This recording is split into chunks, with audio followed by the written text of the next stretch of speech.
Hey there, you looking kinda cute. Please consider subscribing and check out our Patreon for more. Enjoy the video. Joey had just finished high school. He didn't have enough money to go to college, and he wasn't a good enough student to get scholarships.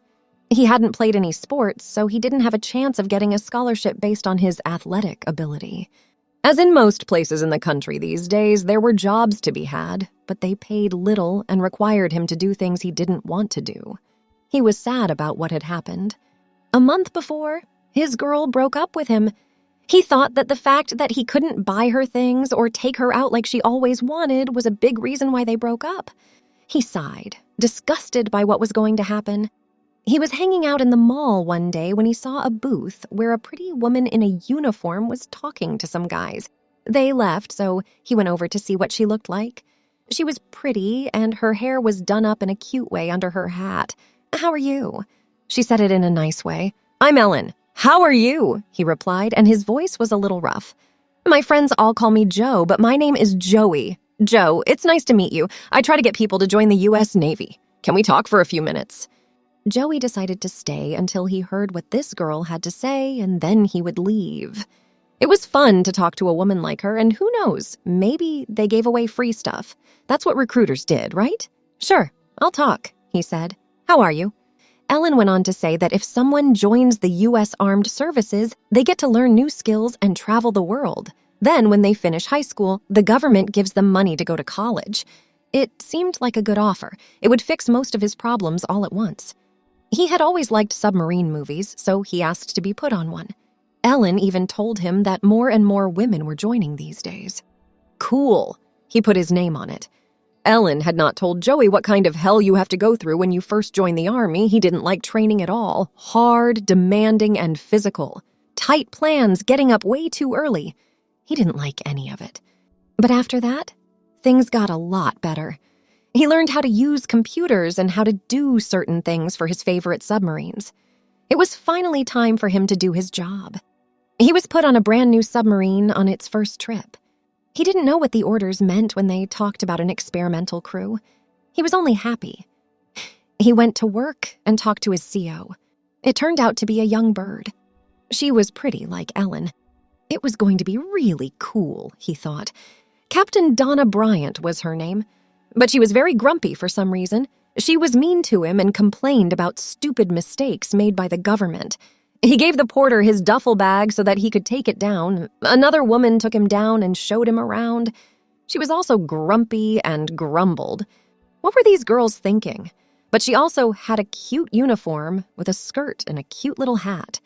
After everything was done, he was shown to his bunk and told to change into his dress uniform for the event, the maiden voyage. He was upset when he opened his duffel bag and saw that the stupid porters had messed up. Instead, they gave him a girl's bag. All of the uniforms looked just like what the girls were wearing. What fools!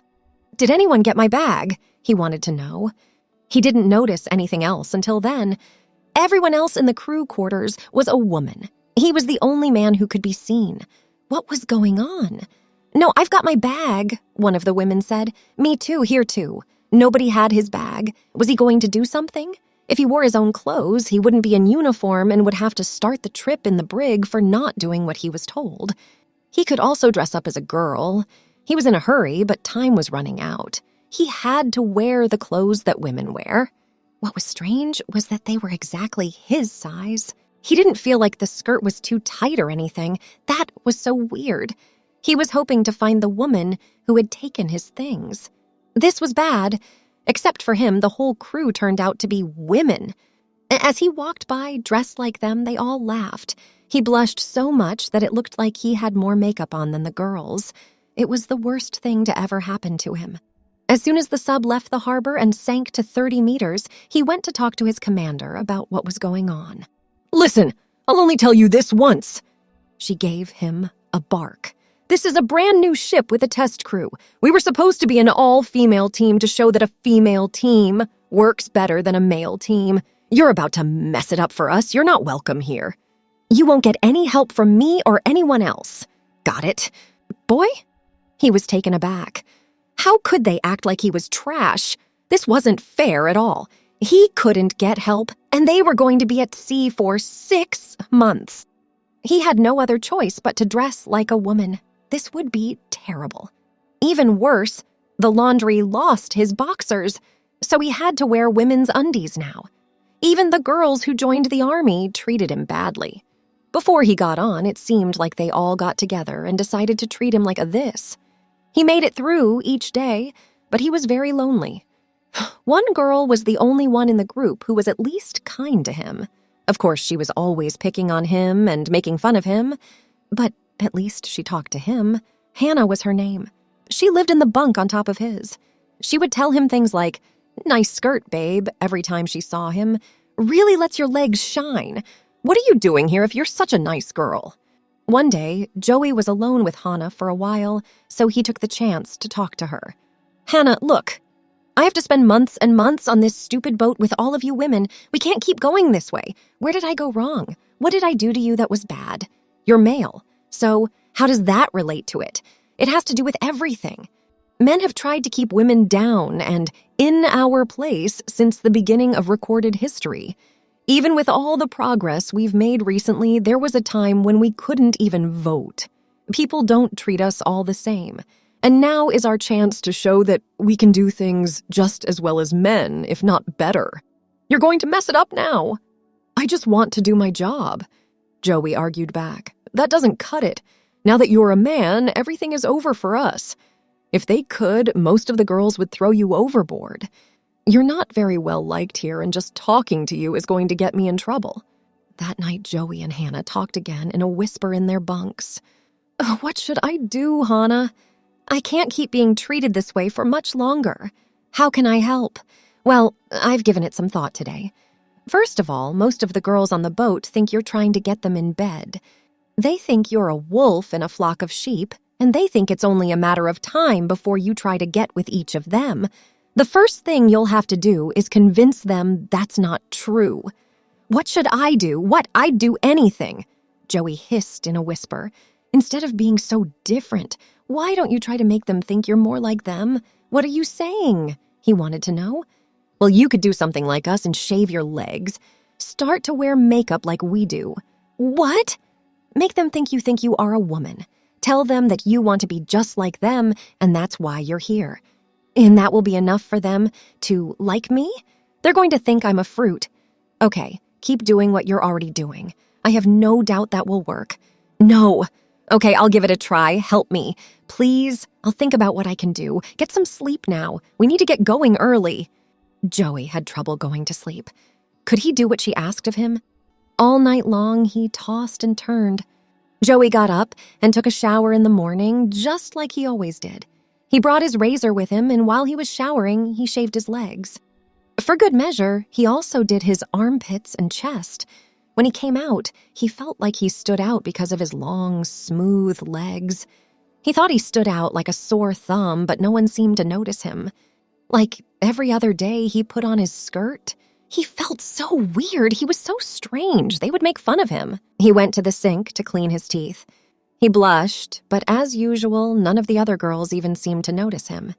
Hannah, on the other hand, smiled and looked him over. "Looking good, babe.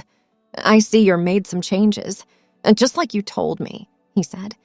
"Can you give me a hand with my makeup? I have no idea how to do any of that." She laughed, and then she led him to the mirror. She showed him how to put on a light coat of makeup, which made his skin look a lot better. He had never felt pretty before. During the day, for the first time, a few of the women actually talked to him or said hi as they passed him in the halls. It was the first time he didn't feel like he didn't belong anywhere. Hannah was right. It did make a difference. He floated through the day, which went by much faster and easier than any other day he had spent on board. That night, he talked to Hannah again in a low voice.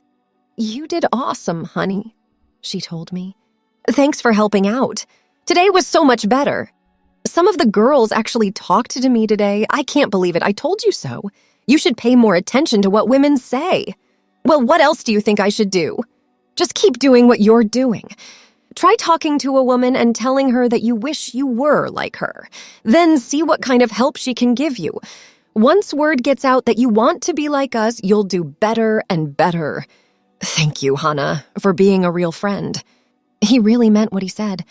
Hannah also gave him a jar of cream and told him to use it every night on his face. She said it would help keep his skin from getting wrinkles and make it smoother. That morning, he decided to follow her most recent suggestion. He was crazy about a brown-haired girl named Bridget.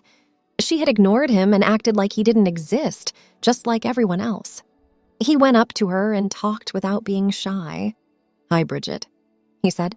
"Hello." She said it in a cool way. The last time he tried to talk to her, she turned her back on him and walked away. So this was already a lot better. "Listen, I have a question for you.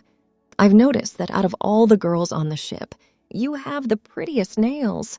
I want to be like you. Can you show me what to do?" The comment surprised her and made her feel good about herself. She told him she would meet him that night and teach him some of the basics. "I really appreciate it. I'm grateful already," he said. He couldn't wait for the day to end so he could go out with Bridget in the evening. She was very patient and taught him how to take care of his nails.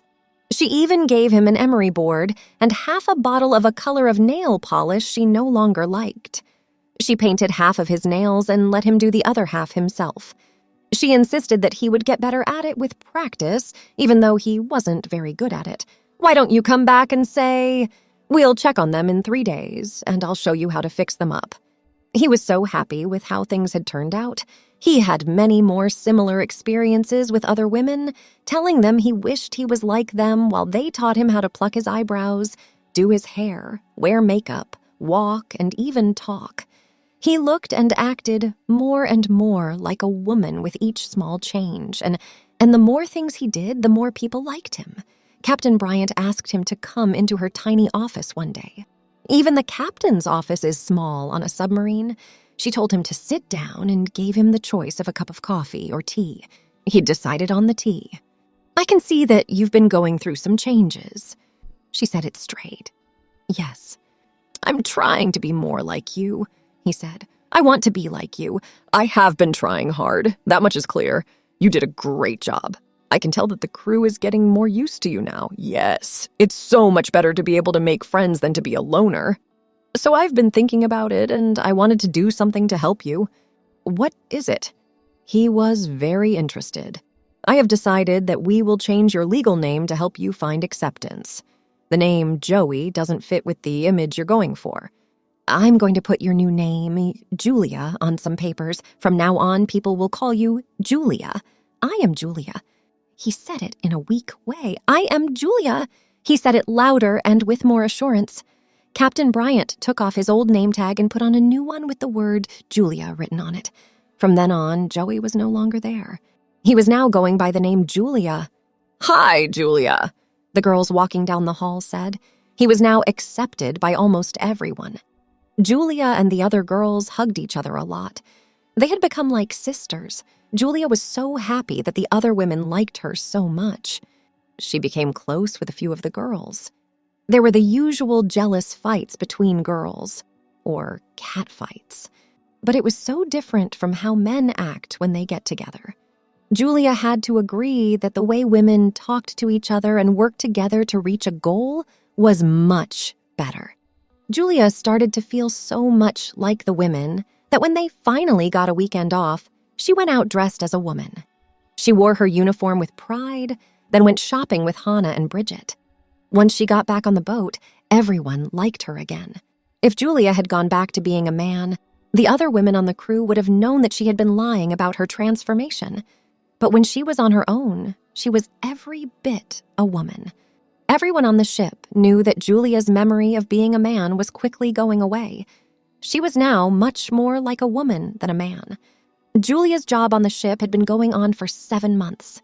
She got used to going to work every day, doing her work and working hard. As time went on, the fact that she was a woman stopped being so new. So one day, after taking a shower, she looked in the mirror and was a little surprised by what she saw. She was sure that her hips were a little bit curved. Was that always the way it was? She couldn't think of it. The next thing I saw was her chest. It seemed like she hadn't shaved her chest in a long time, but it was still smooth. And it almost looked like there was some swelling going on. "Hannah, come and look," she told me. Hannah sauntered over. "Take a look. I don't think I ever had curves. "Do you think my chest is bigger? What are you doing, Julia?" she told me. "You are so happy about being a woman on the inside that you can see your body changing too. You might just want it to happen." Both of them laughed. She decided it must have been in her head and didn't give it any more thought. 2 months later, Julia had something else that made her feel shocked. When she went to put on her clothes one morning, they didn't seem to fit her anymore. She looked at her weight, but it wasn't much different. The waist was way too big, but the hips were fine. It looked like her waist got smaller, but her bust got bigger. This time she had curves, and there was no denying it. This made her laugh, but it also scared her. How did she get so round? She was getting the body of a woman that she wanted. How could it be true, though? Julia made an appointment to see the ship's doctor. She went in and sat down so she could be checked out. The doctor prodded and poked and also took blood samples and did other tests. "I'll need to do some blood tests, but I think I can figure out what's wrong. Your hormones are out of whack. I'll give you a script today and tell you to come back in a week to finish it." Julia started taking 3 pills every day, as her doctor told her to, in the hopes that it would help her, no matter what the problem was. She couldn't wait to see her again the following week. "Just as I thought, you have a problem with your hormones," the doctor said. "What are you saying?" "Well, first of all, when you were younger, your body made a weird mix of hormones. Your body was mostly made up of testosterone. Now that your estrogen levels are back to normal, the growths you see were caused by the abnormal hormones you were exposed to." "Doctor, that's terrible," said Julia. "What should we do? I would suggest surgery." "How do you feel?" "I do agree. I hate that thing between my legs. Please, can something be done about it?" She was going to have surgery in 2 days to get rid of the growth. She had to eat very carefully for the first day and then go without food for 20 hours before the procedure. Time went by slowly, and Julia couldn't wait for it to be over. When Julia had her last operation 2 months later, she was finally finished. She felt and looked like a woman now. In fact, she was very girly and avoided anything that was even a little bit male. The tour of duty was coming to an end, and Julia and Hannah planned to spend their time off going back to Oregon. She couldn't wait to meet Hannah's boyfriend, who she had heard a lot about, and his cute-sounding brother. She was excited to go on a double date with Hannah. It was going to be a lot of fun. In the end of the trip, Captain Bryant called Hannah into her office right before the boat pulled into the harbor. "Hannah, I want to tell you how well you did your job. I didn't think we could do it, but you did a great job. I'm going to put you on the list of people who should get a raise. Thank you very much," she told me. "Now tell me, what was the hardest, getting him to wear the clothes or getting him to use the estrogen cream?" And just like I asked, you put the estrogen in his drinks. He had no idea that we were giving him so much of what women have. On the inside, he longed to be a woman. There must have been a strong desire to be part of the group. That and the subliminal messages we fed him while he was hooked up to his computer. Wow, I had no idea. He wished with all his heart that he was a girl more than anything else. By the way, it looks like you two are getting along now. Oh yes, she has become like a sister to me. I would have never thought it.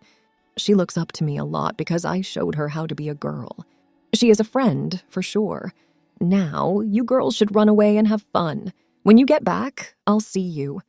Thanks for watching.